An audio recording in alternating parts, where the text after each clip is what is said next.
What's up, guys? Welcome back to the BlockHash Podcast. Quick sponsor message from BNFT and Nitro Betting. BNFT is a groundbreaking platform that combines the unstoppable force of blockchain technology and the limitless potential of artificial intelligence AI to revolutionize personalized learning and earning experiences. BNFT leverages AI to create immersive educational environments for collaboration and utilizes DeFi to transcend traditional e-learning experiences. You can also earn exclusive certificates and showcase your achievements with those unique NFTs. You can learn more by going to bnft.solutions and their social media channels. Also, check out our sponsor, Nitro Betting. This one is very interesting and fascinating to me. They are a top Bitcoin and crypto betting site. They allow you to place bets in casino games, sports books, racing, even video games like Rocket League and Call of Duty, you name it. It's your money. You should be able to have fun with it. You should be able to do something with it outside of traditional investing. And, Nitro Betting gives you exactly that opportunity. So check out all the action at nitrobetting.eu. All links are in the description below. Enjoy the episode.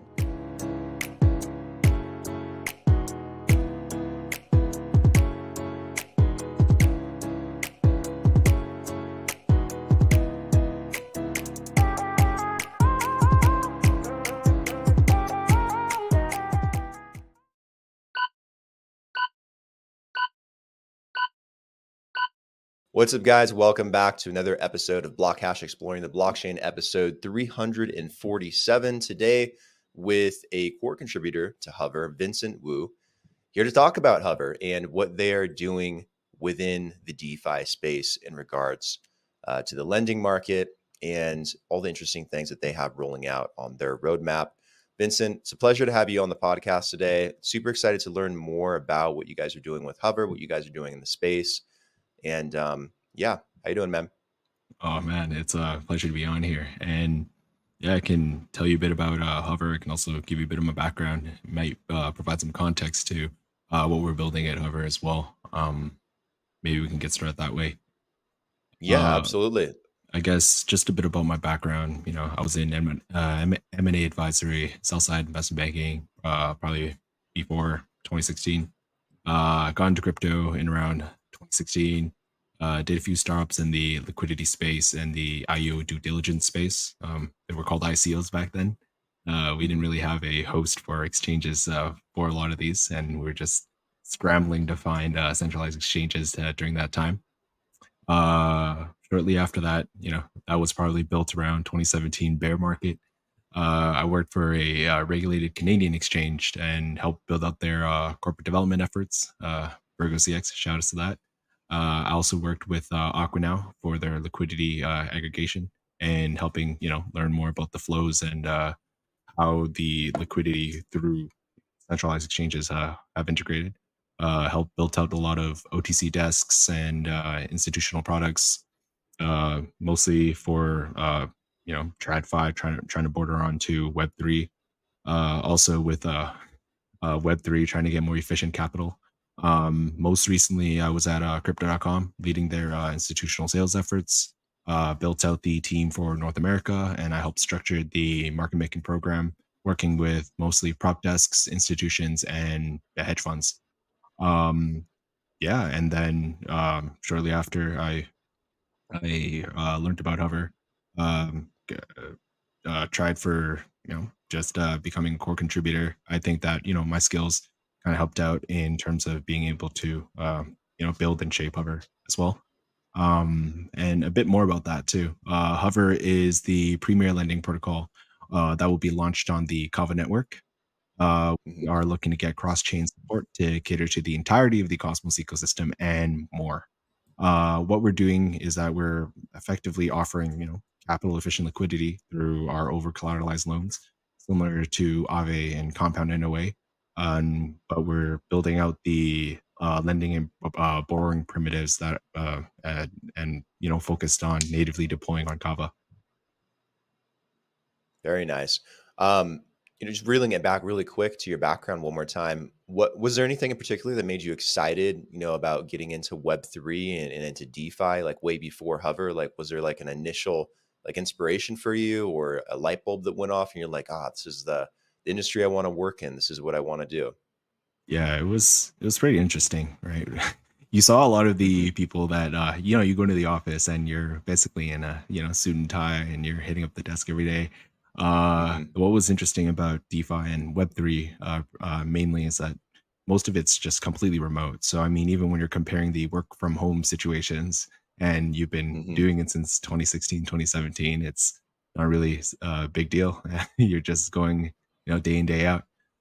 The interesting part about it is probably when I first sent funds for the first time, and you're sending it to someone that you don't even know. Like for example, I'll give you a very specific example. Is for like a marketing, like a marketing partnership, and Hmm. they demanded it in USDT, and you just sent it there. You don't really need to know well, I mean, we know, but you theoretically didn't need to know their company, their receiving address. You didn't even need to know their address, their billing address, things like that. Hmm. All you have to do is just know their wallet address and just be able to send it to them, and that was it. And I think that it was pretty interesting in that regard, just being able to transfer value seamlessly online.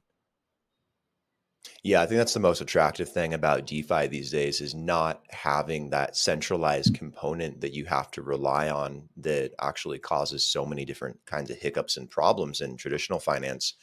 Um, and there's so many opportunities, I think, for a lot of people in DeFi to get access to financial tools and instruments and methods that they don't normally have access to, lending and borrowing and potential credit and transfers and banking initiatives. Like there's so many things, so many different arenas you can go down with DeFi. It's very exciting. And with Hover, what do you think separates you guys the most from the other competition out there within the DeFi space? Like, what do you guys feel you do maybe differently? I think some of the things that are different from us is that we work very closely with the KAVA Foundation. So Hmm. we feel like that a lot of protocol primitives, if they're not being built by the protocol themselves, then a lot of which you don't get to see the sense of direction that the protocol is taking.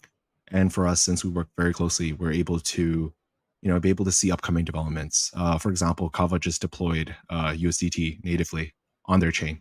And this is a huge step for us and huge step for the Cosmos ecosystem, since now we have, native stable coins being deployed. And now when retail users are looking to get onto Kava, get onto Cosmos, at least, for the EVM side, you can Hmm. see the ease of integration.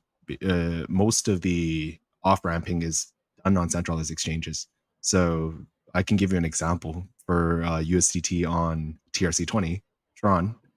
There was a time when gas prices were up the roof for ETH. It was, Hmm. $200, $400 to even transfer or interact with a smart contract. A lot of the alternatives then were, and this is exactly what we saw. It was a huge influx of USDT withdrawals on the Tron network, just because it costed, uh, like a fraction of a dollar. So when you see these off ramp options available, it's very interesting for ecosystems like Kava, because now for us to be building on Kava, we can help them utilize that extra USDT. We can help them, utilize their idle assets. And I think those are some of the interesting business opportunities on why we're building on Kava. And in addition to that, what's different from us in terms of lending protocol, we focus a lot about long-term token economics, and we built it in a way where we are a lot different from other lending protocols.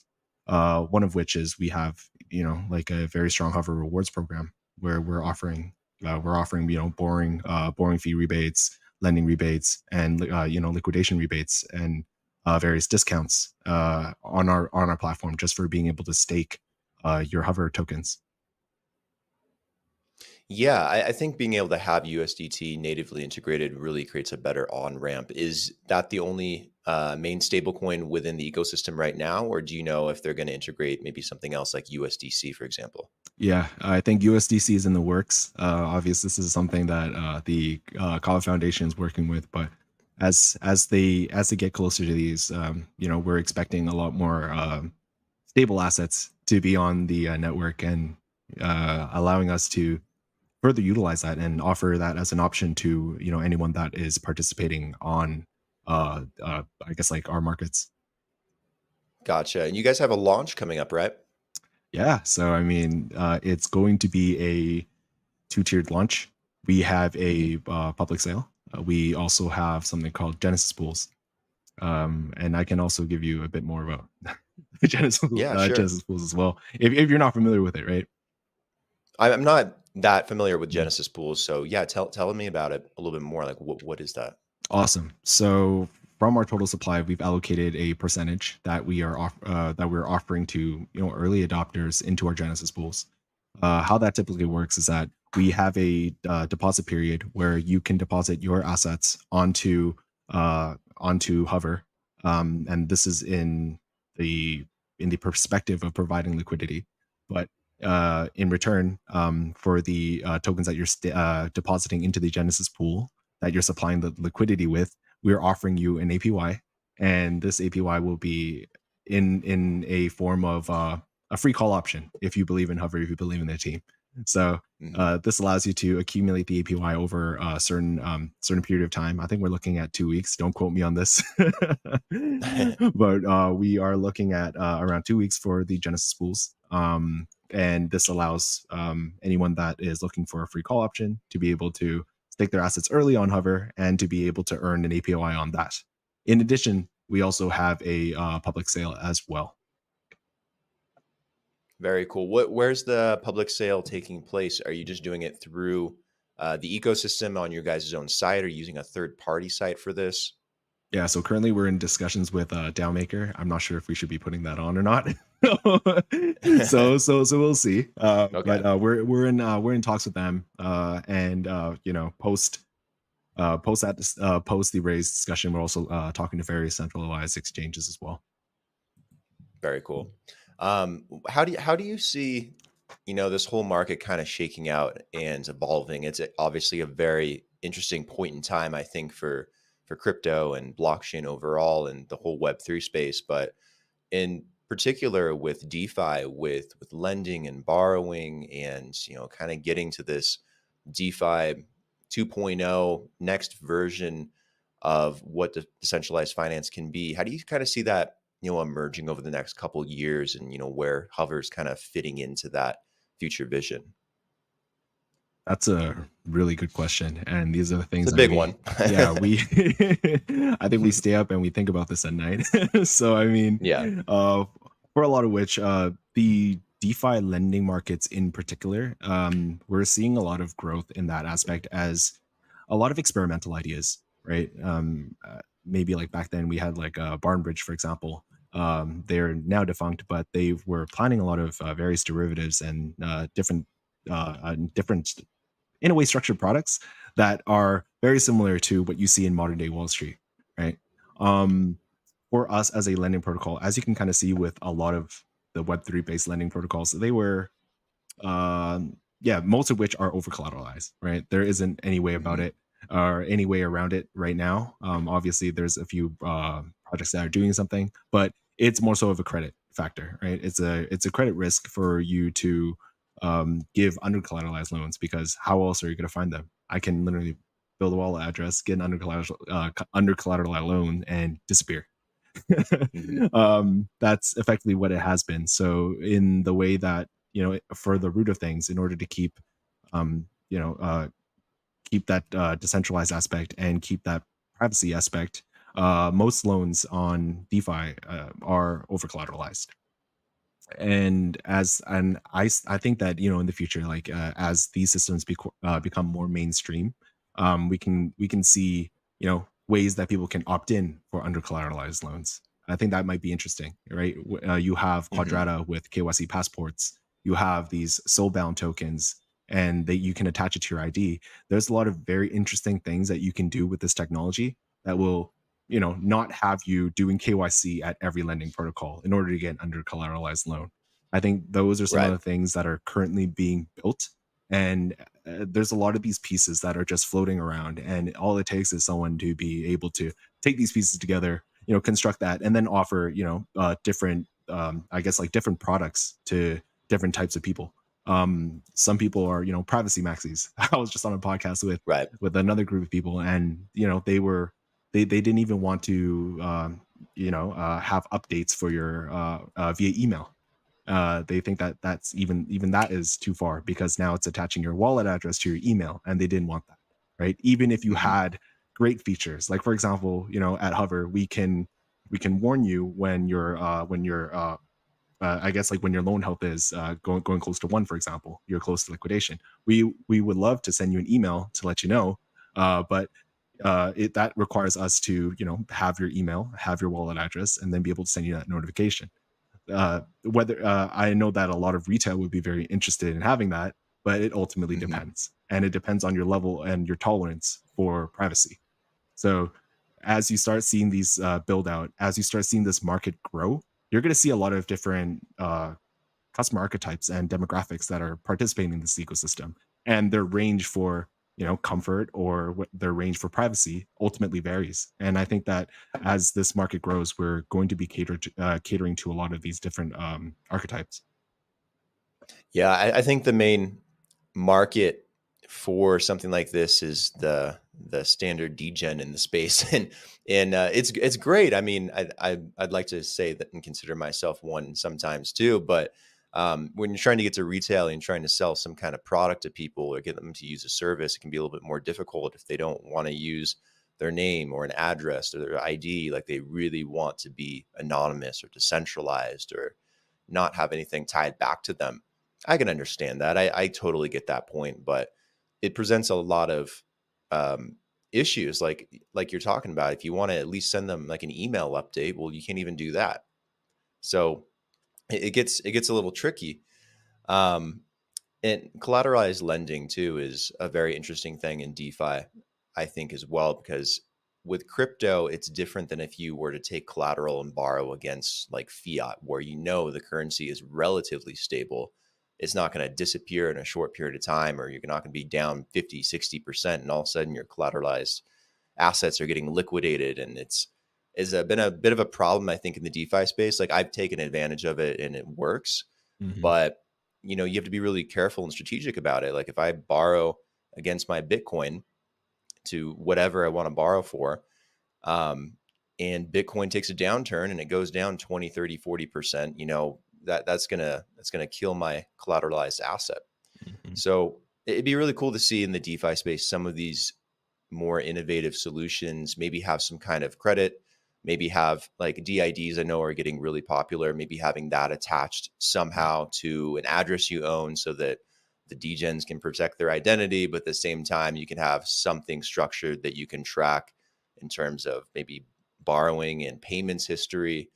I think there's a lot of things that need to change, but I think we're getting closer. Yeah, I mean, as long as we get more history, right? I think that if you Mhm. can kind of see the borrowing history of certain wallet addresses, and being able to Right. specify a bit more about, okay, has this person had relatively good credit? Have they been doing repayments? And kind of give them a credit based on that wallet address. It doesn't even have to be that person. And obviously, there will be that cherry on top where, okay, great, they have KYC through Quadrata, or they have this soulbound token that represents who they are as a person. Then that's great. That will be additional security. But the interesting thing about having smart contract, having permissioned access, is that you can pick what you want to see. And this Hmm. helps because you could be like, oh, do they have the Quadrata KYC passport, for example? We're working with Quadrata, so full full shout out to them. But if they have the Quadrata KYC passport, you don't have to see the contents of the passport. You can just know if they have it or not. And from Hmm. there, it kind of helps with your quote unquote credit score, and allows you to be able to, oh, maybe now you can have under collateralized by like 20 or 30%, but you can have even more depending on what type of asset it is, depending on how your borrowing and your repayments have been, and also if you have KYC or not.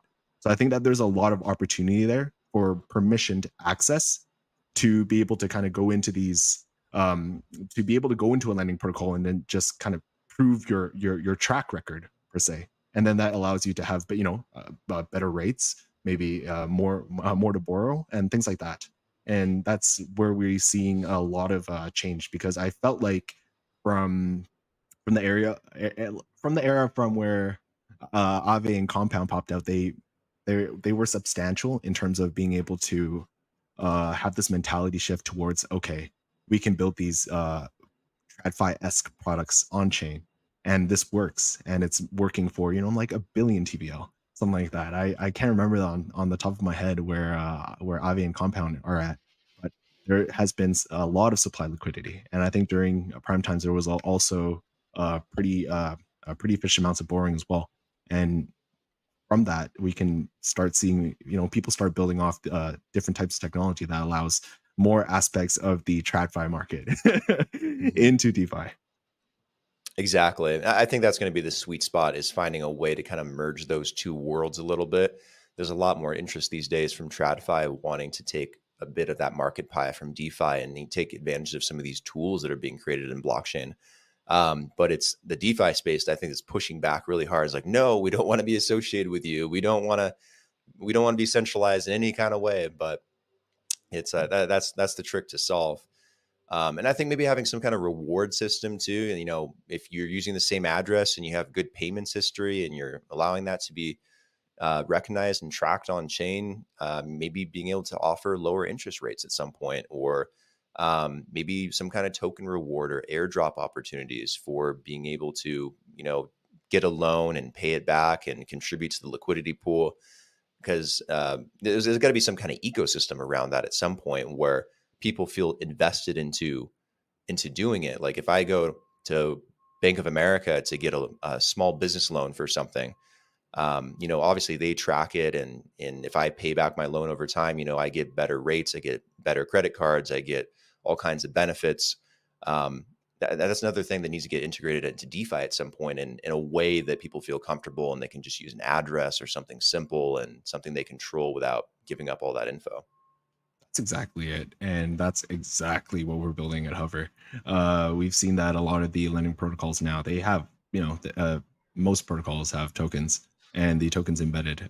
Specifically for lending protocols, what we've seen is that a lot of which was just, either used for emissions or used for governance. There really wasn't much distinction in terms of more complex token economic systems. So some of the things that we've built is a pretty intricate incentive program. We called it Hover Rewards, and effectively, most of DeFi believes in skin in the game. I think we do too, and therefore we have tiered staking programs. This allows you to get discounts. We're allowing liquidation rebates. You can get for example, you didn't pay attention and maybe were liquidated from a large market movement. If you were a like VIP 7 tier or something like that, then we would actually give you a portion of your collateral back, and we'll also give you a portion of our Hove tokens back as well, as an incentive for you to be a part of our ecosystem. This also includes borrowing rate discounts and various other discounts, and also rewards for participating in our ecosystem, whether you are partaking in governance, or if you've KYC'd, then a portion of our revenue protocol even. So there's a lot of things that we're trying to build that would further incentivize participation in our ecosystem, not just, hey, look, here are the high APY emissions that we're going to provide you guys. Hopefully you guys stay on. We're looking for something a bit more long term. And as we start seeing, the DeFi lending market evolve in terms of everything that we've discussed prior, this will be a great tie-in. And now that we have like a strong initial program, we can tie in a lot of these other benefits to reward all our users, whether they're supplying liquidity or they're borrowing it. Hey guys, taking a quick break from the podcast to talk to you about our sponsor, Nitro Betting. Want to highlight something really cool in regards to anonymity and security. Now, one of the top features that Nitro Betting offers, it involves being able to gamble if you want to, anonymously, completely anonymous, without having to input all this KYC data, your ID, your personal information. You just want to play, you just want to have fun. That's the benefit of online casinos within the DeFi space, online sports books, being able to wager and bet and just, guys, have fun. So they have a very simple, straightforward registration process. They make it really easy to facilitate crypto transactions and transfers and to move your value there and to, again, have fun without revealing all this information about your identity and what you're doing. So that's the whole point. So be sure to check out nitrobetting.eu. All right, guys, back to the episode. Yeah, let's talk about some of those benefits potentially. I know you have the launch coming up. We mentioned that, but beyond that on your roadmap, what are some things that you guys want to implement, down the line later in 2023, maybe going into early next year? Maybe some things that you're excited about or that you think will be really cool or awesome for users to take advantage of. Yeah, I mean, I think as a protocol in general, and this is something that I've been also, I think just mainly thinking about myself. uh, some of which would be like fixed rate borrowing, for example, being able to have fixed rates for you to actually have a bit of stability. I think that when retail comes, it's pretty much inevitable. I think that they will come. uh, Whether it's a trickle-in approach, but most of them will look for stability.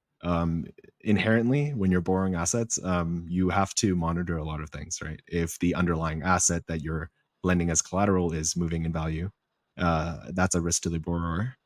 If you're also and if you're also looking at the potential opportunity cost of what you're borrowing for, and the repayment percentage. These are all opportunity costs that retail has to think about whenever they borrow.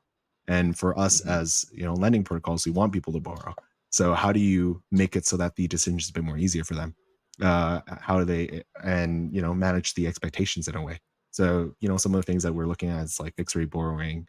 Being able to provide you can probably get this yield somewhere, by doing LSDs or liquid staking tokens, being able to take care of it in the back end to provide them with something that is a bit more stable. I think, things like that might be interesting. I heard a lot of TradFi guys that are just asking about the borrow rates because they want to be able to off ramp and shove into like a GIC for a year and be able to hedge their risk on the Web3 side. I mean, there's a lot of ways that you can strategize and build opportunities on, I guess, like Web3 lending markets. And what I really want to be able to do is to give them the tools to do so. You're looking at recursive lending strategies. Sure, we'll try to build something so that it'll be easier for you to do so. If you're looking at leverage lending or leverage pools, sure, we will look at MIM and we'll see what we can work with them and have that as something on Hover. So there's a lot of collaboration that I see in the space. I'm a strong advocate for the KAVA ecosystem. So at the same time, I'm also looking at new projects or seeing whoever wants to, like existing protocols that want to deploy on KAVA. I'm very open to chatting with them, seeing what we can do, and then finding potential synergies that can kind of make this just from a borrowing and lending market and protocol to something a bit more that allows people to fully utilize their assets.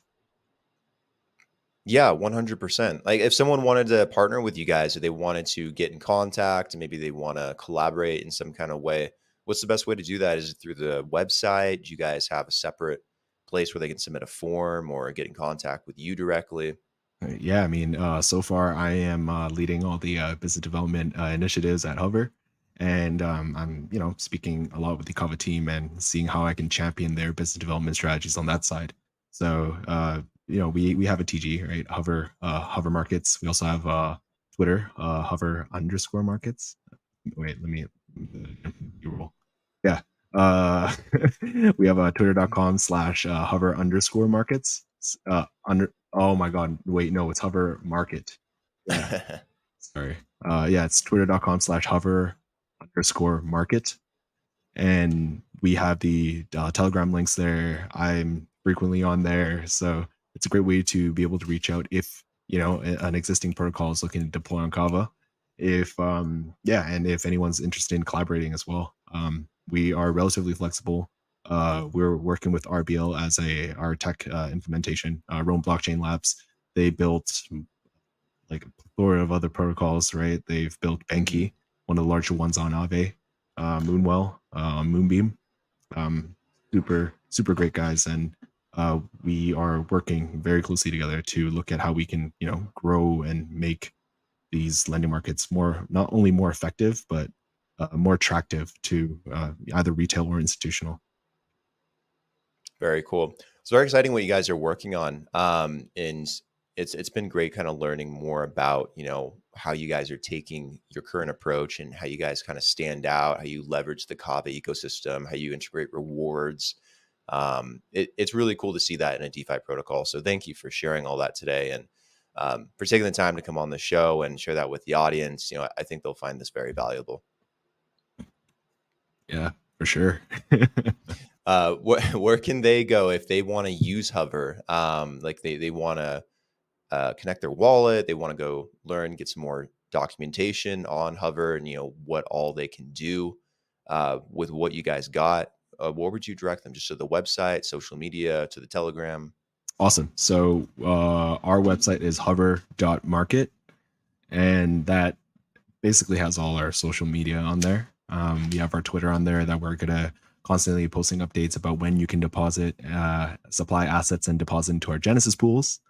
We also have our Telegram community where you can ask whatever questions you want. You can even say, hey, I came from the BlockHash podcast and I just want to be able to get clarifications on whatever you said. I'm always on there, so I'm always going to be able to pick that up.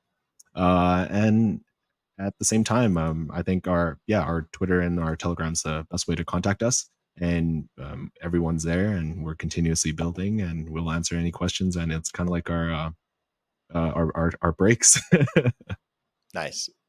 What about you? Is that also the best place for people to stalk you and ask you questions? I'm on Twitter. I'm on Twitter mostly. So I mean, I can also add that twitter.com, and then it'll be Moonboy Deluxe. So Moonboy Deluxe. Yeah, you can tell exactly. You can tell exactly how Web3 native I am. That's where you can find me.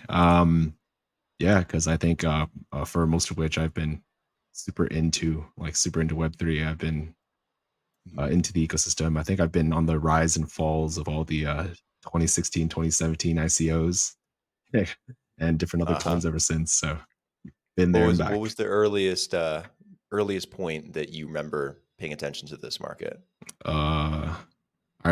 Oh my God, I remember buying Bitcoin from a Bitcoin ATM. And we had one of the first ones in Canada. So I was in there buying it because it was way too difficult to purchase online. We had Mt. Gox, right? And we all know how that turned out. And then, and then I think it was, it was around then. And as I was buying that Bitcoin, this is like probably the revolutionary part for me, where the person that was seeing me go to the machine was like, hey, have you heard of Ethereum? I was like, no, what is that?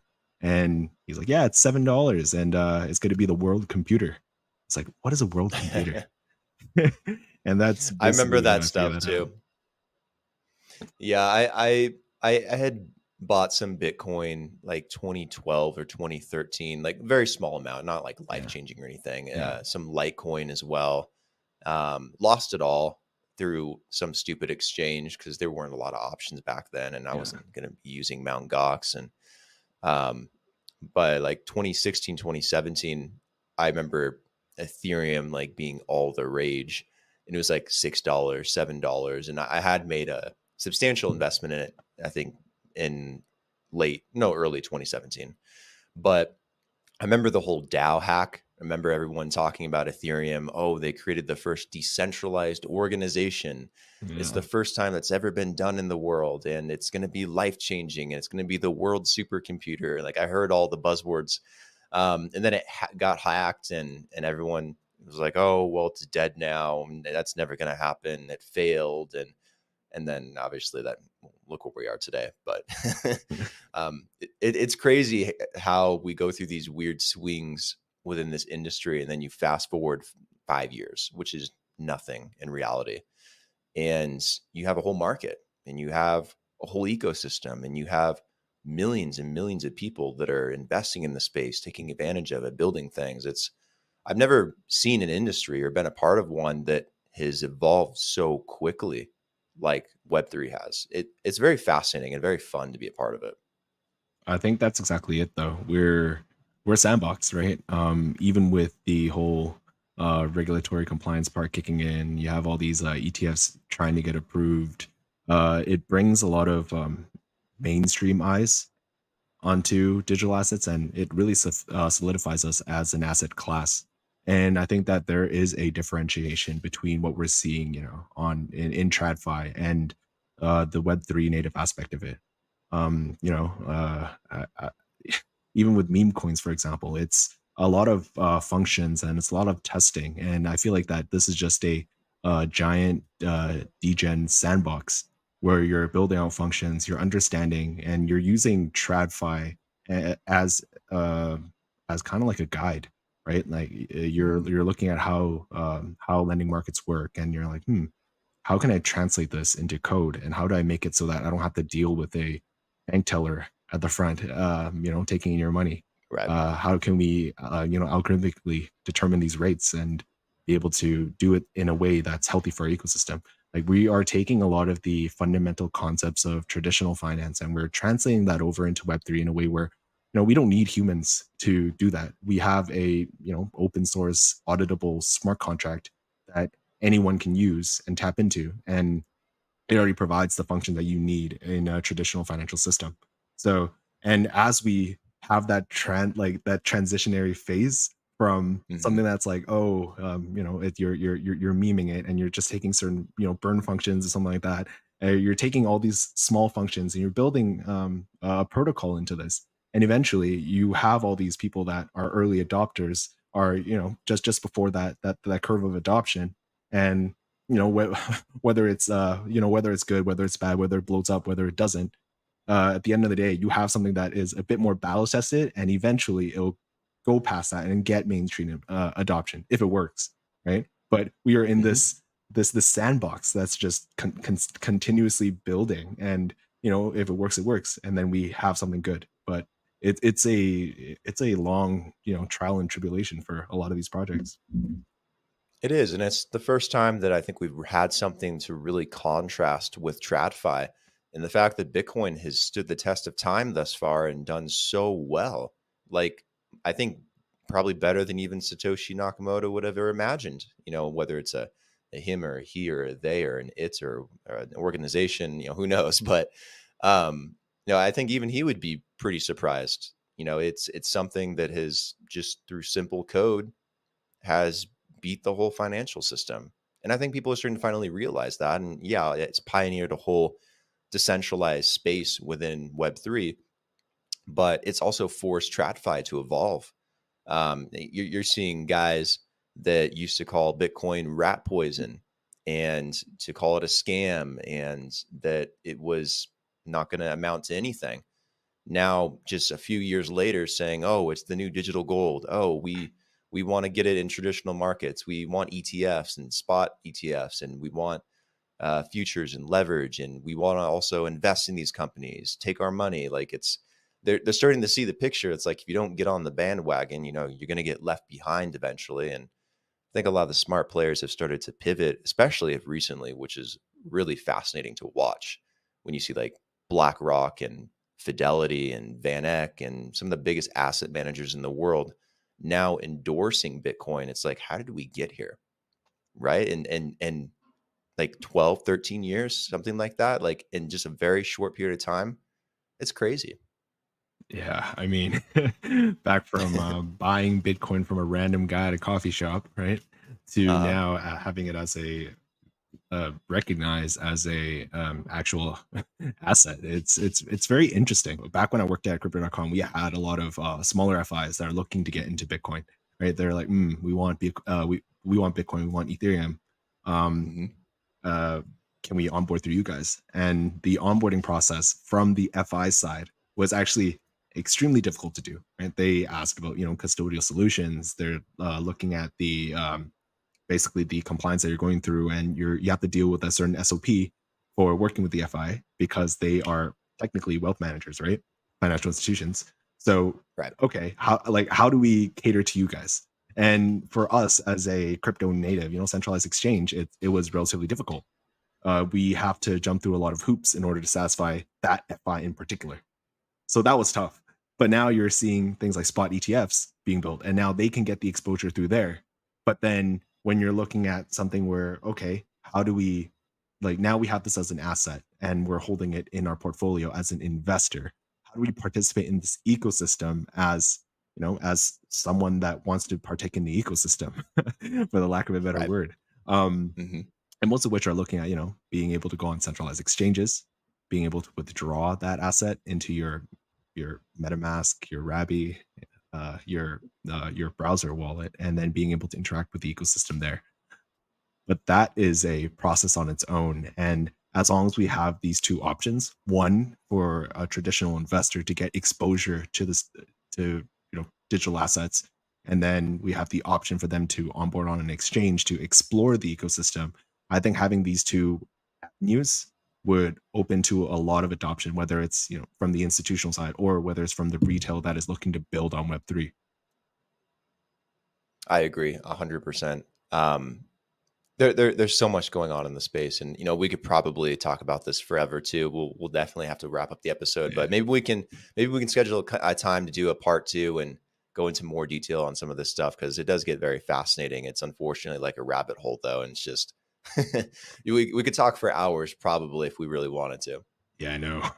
it's crazy, man. But yeah, for sure. Like, I'm definitely open to doing that, and it's crazy. Like, you still have that whole like the meme coin question. I was just like, man, this is literally a podcast on its own, Yeah, I was thinking about getting around to that question, but I was like, maybe let's save that, because that's like a whole different arena of I think things to talk about. that's a different podcast, man. That's a different podcast. Right. I have my entire theory on that. Like, well, let's do that then. Let's do a part 2 together sometime in the near future here. Let's talk about meme coins. We'll get an update on Hover, and yeah, man. But thank you for taking the time today. It's been really great. Good conversation. I think people will really enjoy it. Take a lot away from this episode. Oh man, that's a pleasure to be here, man. And I always want to be able to, help out. And I think it's a great opportunity. I'm pretty glad that VProms got out to you and had you host me. Really fun stuff. Yeah, absolutely. Okay, cool. So yeah, we'll wrap it up here. Again, thank you so much for taking the time to come on. Everyone in the audience, please go check out Hover. Check out Vincent. If you have questions, you want to stalk him, you know where to go. We'll put everything in the description as well in terms of links and redirecting you. And yeah, so Vincent, thank you. Really appreciate it. Let's talk again soon. Yeah, thank you so much. Hey guys, hope you enjoyed the episode. One more update here on Nitro Betting. They have so much to offer. I really want you guys to check it out. In regards to casino games, you can do anything from play poker to probably blackjack, as well as, if you want to wager NFL, NBA, NHL, MLB, MMA and motorsports and European sports, or in video games, you want to bet when it comes to League of Legends, Counter-Strike, Rocket League, Call of Duty, and so many others. There's a lot you can take advantage of. It's not a simple sports book, a simple gambling site. Nitro Betting is an all-in-one place for you to have fun and do what you like to do with your crypto, with your money. So make sure to go check out nitrobetting.eu. See you guys next time for the next episode of the podcast.